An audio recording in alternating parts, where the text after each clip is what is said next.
जरासुद्धा मैदा न वापरता मस्त खुसखुशीत अशी आज आपण ही नानकटे पाहणार आहोत. ती सुद्धा गव्हाच्या पिठापासून. अतिशय साध्या आणि सोप्या पद्धतीत ही रेसिपी बनवून तयार होते. अजिबात तुम्हाला आचाऱ्याकडे जाऊन नानकटे बनवण्याची गरज नाही. एकदा जर तुम्ही हा व्हिडिओ बघितला तर तुम्ही अगदी इझिली, अगदी सोप्या पद्धतीने घरीच हे नानकटे बनवू शकता.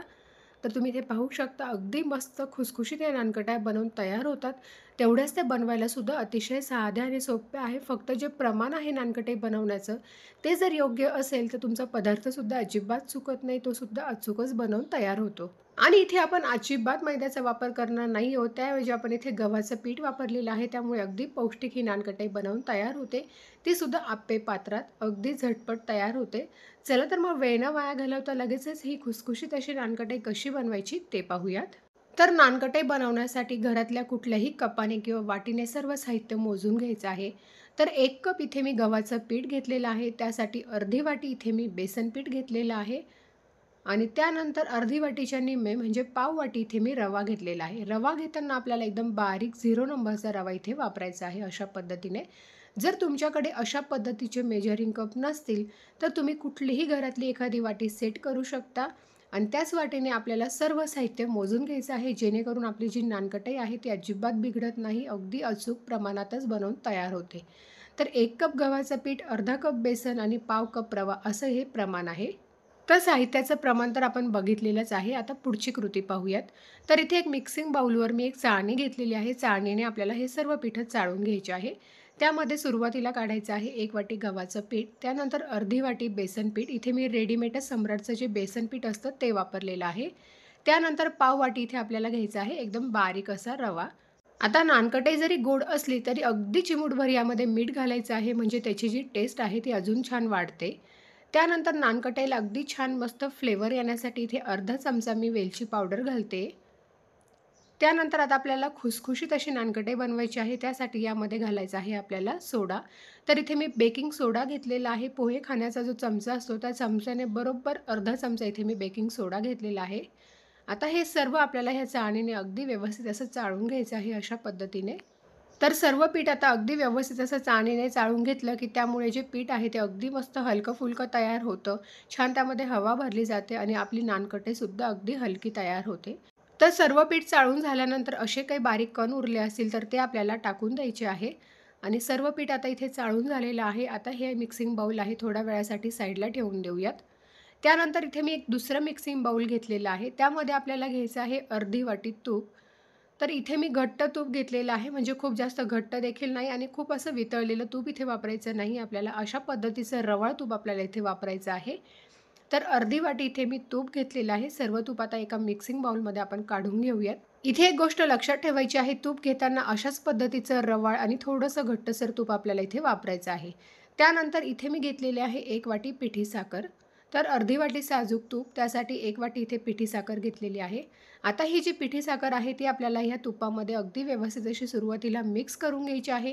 आणि त्यानंतर हे दोन्ही साहित्य आपल्याला साधारण 4 ते 5 मिनिटांसाठी अगदी एकाच डिरेक्शनमध्ये फेटून घ्यायचे आहेत.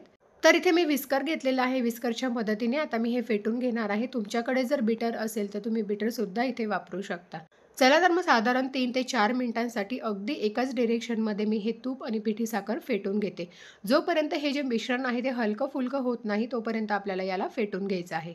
तर इथे साधारण अगदी 3 ते 4 मिनिटं लागलेली आहेत. 3 ते 4 मिनिटांसाठी हे मिश्रण चांगलं असं फेटून घेतलेलं आहे. तुम्ही पाहू शकता अगदी क्रीमी टेक्स्चरचं झालेलं आहे. तर हे मिश्रण आपलं फेटून झालेलं आहे की नाही ते कसं ओळखायचं, त्यासाठी एका वाटीमध्ये थोडंसं पाणी घ्यायचं आहे आणि त्यामध्ये अगदी थोडंसं हे मिश्रण टाकायचं आहे.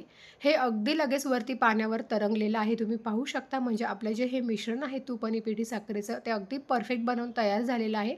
छान हलकं-फुलकं इथे बनवून तयार झालेलं आहे. अजिबात पाण्यात ते खाली तळाला बसलेलं नाही आहे. ही ओळखण्याची अगदी साधी आणि सोपी ट्रिक आहे. आता या स्टेजनंतर आपल्याला यामध्ये आपण जे पीठ चाळून घेतलेलं होतं गव्हाचं, बेसनाचं आणि रवा, ते सर्व यामध्ये घालायचं आहे. त्यानंतर आता हे जे पीठ आहे ते अगदी हलक्या हाताने आपल्याला ह्या मिश्रणामध्ये मिक्स करून घ्यायचं आहे, एकजीव करून घ्यायचं आहे. हात आपला अगदी हलका ठेवायचा आहे आणि अगदी हलक्या हाताने हे मिश्रण आपण एकजीव करून घेणार आहोत. खूप जास्त आपण जसं गव्हाचं पीठ भिजवतो तसं अगदी ताकद लावून किंवा मळून आपल्याला हे पीठ भिजवायचं नाही आहे. तर हे पहा, अगदी हलक्या हाताने मी हे फक्त तुपामध्ये मिक्स करून घेत आहे अशा पद्धतीने. सुरुवातीला चमच्याने व्यवस्थित असं हे मिक्स करून घेतलेलं आहे तुपामध्ये.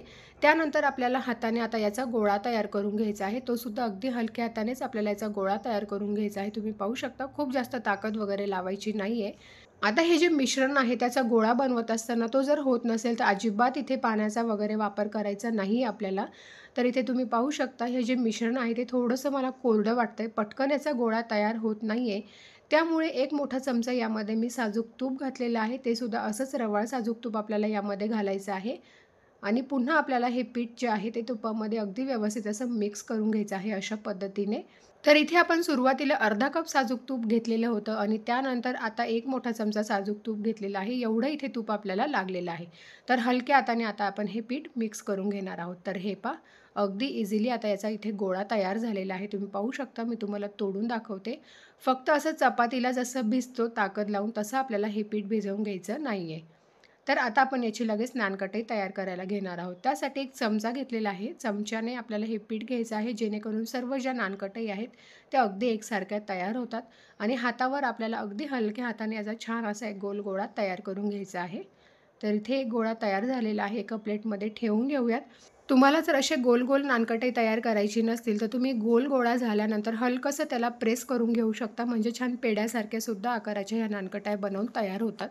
तर हे पहा इथे मी अशा पद्धतीने सर्व गोल नानकटे तयार करून घेणार आहे. तर आज आपण इथे अप्पे पात्रामध्ये ही नानकटे तयार करणार आहोत. त्यासाठी अप्पे पात्रामध्ये मी ह्या सर्व नानकट्या ठेवून घेते. तर इथे मी नॉनस्टिकचं अप्पे पात्र वापरलेलं आहे. त्यामुळे अजिबात तेल वगैरे लावण्याची गरज नाही. डायरेक्ट इथे मी ही नानकटे ठेवलेली आहे. छान वरती डेकोरेशनसाठी इथे मी थोडेसे पिस्त्याचे काप लावून घेतलेले आहे. आता आपण ही लगेच बेक करायला घेऊयात. त्यासाठी इथे गॅसवर मी एक लोखंडी तवा गरम करायला ठेवलेला आहे. तवा चांगला गरम झाला की गॅसची फ्लेम आपल्याला अगदी लो ठेवायची आहे आणि लो फ्लेमवर साधारण आपल्याला 15 ते 17 मिनिटांसाठी ही नानकटे छान अशी बेक करून घ्यायची आहे. तर यावर आता आपल्याला झाकण ठेवायचं आहे आणि अगदी मंद आचेवर 15 मिनिटांसाठी आता आपण ही नानकटे बेक करून घेऊयात. झाकण अगदी पॅक आणि व्यवस्थित ठेवायचं आहे. तर हे पहा इथे साधारण 15 मिनिटं झालेली आहे. तुम्ही बघू शकता अगदी मस्त अशी आपली नानकटे फुललेली आहे. टेक्स्चर बघू शकता हे पहा आणि जी नानकटई असते ती अगदी सॉफ्ट असते. त्यामुळे आपल्याला अगदी हलक्या हाताने आपल्याला हे सर्व नानकटई पलटी करून घ्यायची आहे.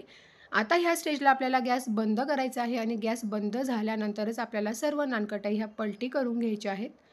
तुम्ही कलर पाहू शकता नानकटाईला अगदी सुरेख आलेला आहे आणि अगदी चमच्याने हलक्या हाताने आपल्याला ही व्यवस्थित अशी पलटी करून घ्यायची आहे. तर हे पहा सर्व नानकटे आता इथे मी पलटी करून घेते आणि पुन्हा यावर आपल्याला झाकण ठेवायचं आहे आणि 10 मिनिटांसाठी ही अशीच झाकून ठेवायची आहे. गॅस ऑलरेडी आधीच बंद केलेला होता. फक्त नानकटे पलटी झाल्यानंतर अप्पे पात्र हे ऑलरेडी आपलं गरम असतं. त्यामुळे फक्त 10 ते 15 मिनिटांसाठी ही पुन्हा झाकून ठेवायची आहे. दोन्ही साईडने अगदी छान व्यवस्थित अशी आपली नानकटे इथे बेक झालेली आहे. तुम्ही पाहू शकता. तर हे पहा एक साईड अगदी व्यवस्थित बेक झाल्यानंतर दुसरी साईड आपल्याला जास्त बेक करायची नाही आहे. नाहीतर मग दोन्ही साईडने तिला डार्क रंग येऊ शकतो. तर हे पहा तुम्हाला मी जवळून दाखवते. अगदी मस्त सुंदर अशी आपली नानकटे इथे बनवून तयार झालेली आहे. अतिशय साध्या आणि सोप्या पद्धतीमध्ये आपण अप्पे पात्रामध्ये अगदी घरच्या घरी ही नानकटे तयार करू शकतो. झटपट बनवून तयार होते. तेवढीच ती बनवायला सुद्धा अतिशय साधी आणि सोपी आहे. फक्त नानकटेचं जे प्रमाण आहे ते अगदी परफेक्ट मोजून घ्या. म्हणजे तुमचीसुद्धा नानकटे अशाच पद्धतीने खुसखुशीत बनवून तयार होईल आणि गव्हाच्या पिठाची असल्यामुळे ती अगदी पौष्टिक तयार होते. तर तुम्हीसुद्धा ह्या दिवाळीला ह्या पद्धतीने ही नानकटे घरी नक्की ट्राय करून बघा. अगदी साधी आणि सोपी रेसिपी आहे. अगदी परफेक्ट ही नानकटाई बनवून तयार होते. तर तुम्ही त्याचं टेक्स्चर बघू शकता, कलर बघू शकता. मस्त सुंदर आलेला आहे. एक मी तुम्हाला तोडून दाखवते. हे पहा मस्त खुसखुशीत अशा ह्या नानकट्या बनवून तयार होतात. व्हिडिओ आवडला असेल तर लाईक करा. जास्तीत जास्त तुमच्या मित्रपरिवारासोबत शेअर करा. चॅनलवर नवीन असाल तर चॅनलला नक्की सबस्क्राईब करा. तोपर्यंत बाय.